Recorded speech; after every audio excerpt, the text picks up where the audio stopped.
Hello, friends. I'm Steve Russell, sales manager for Evergreen Digital Showroom in Lebanon, Missouri, and today I want to bring you the latest installment in our video series featuring iconic brands in American automotive history that are no longer in business.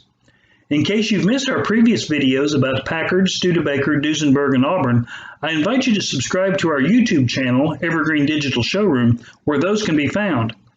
Today we'll take a look at the Cord Corporation. We have three Cord automobiles in our portfolio, a 1931 L29, a 1936 810, and a 1937 supercharged 812, and you'll see those cars during the course of this video.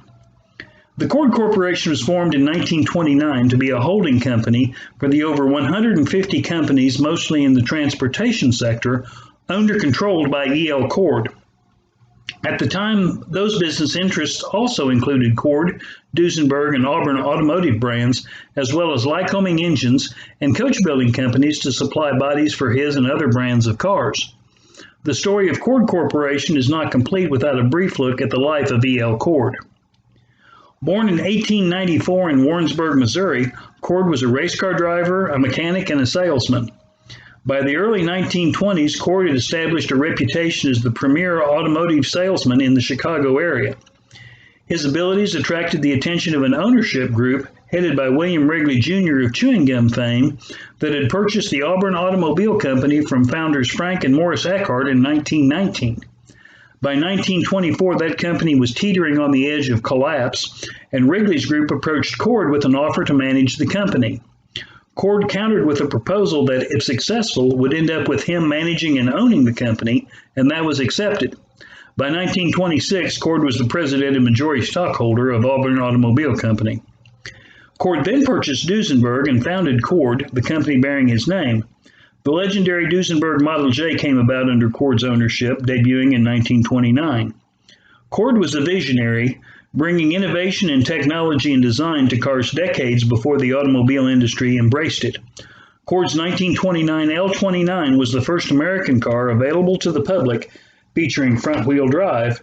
The later Cord 810 812 was the first to utilize hidden headlights, which, with the exception of the 1942 DeSoto, was a technology that did not appear again until the 1960s on American cars. The innovative technology that drew customers to the Cord brand also caused reliability problems that tainted the company's public reputation.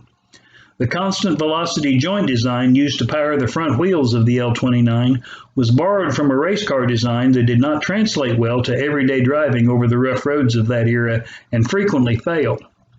The engine in the L29 was woefully underpowered compared to the competition and was a disappointment to many buyers. Many of those performance issues were addressed when the 810 and 812 was introduced, especially when ordered with the optional supercharged engine.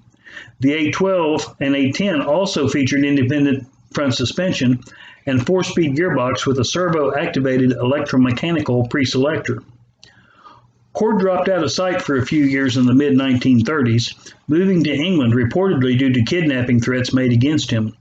When he returned to the United States in 1936, he found himself the target of federal investigators for his alleged manipulation of stock prices within at least one of his companies, and was forced to close down Auburn, Duesenberg, and Cord in 1937.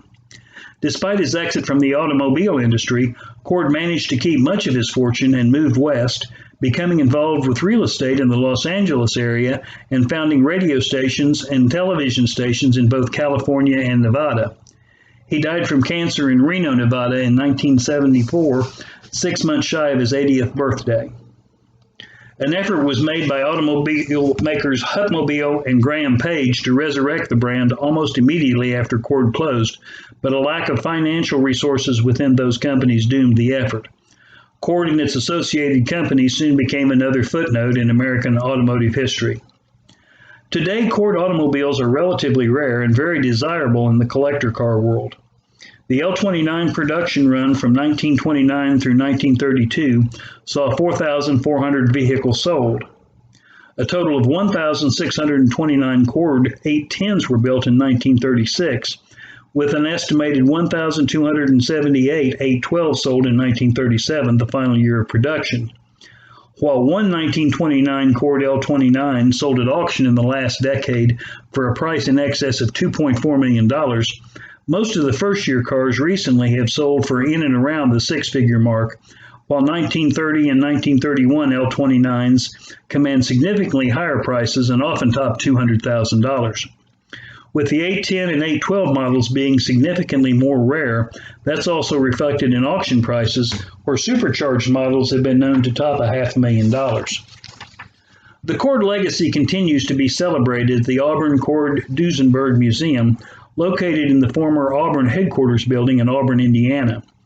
At the time of this video, the museum remains open to the public, but it would be a good idea to check the status prior to making a trip there, as local and state COVID restrictions are subject to change. I hope you've enjoyed this video. As I said earlier, all the videos we have produced can be found at our YouTube channel, Evergreen Digital Showroom. If you have an interest in classic collectible vehicles, I invite you to visit our website, www.evergreendigitalshowroom.com, for a sampling of the vehicles we currently have for sale. If you're looking for a particular vehicle, feel free to give me a call at 417-532-8000. From the folks at Evergreen Digital Showroom, have a great day.